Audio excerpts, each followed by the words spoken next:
Heroine Rambha తన వివాహ బంధాన్ని కాపాడుకునేందుకు ఫ్యామిలీ కోర్టును ఆశ్రయించిందని సమాచారం.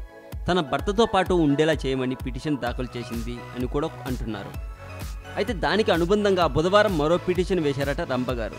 తన భర్త తనతో కలిసి జీవించే పిటిషన్ అంశంలో కోర్టు తుది ఉత్తర్వులు జారీ చేసేలోపు తనకు నెలకు 2,50,000 ఇవ్వమని తన భర్తకు ఆదేశాలు జారీ చేయాలని రంభ తన పిటిషన్లో కోరిందట.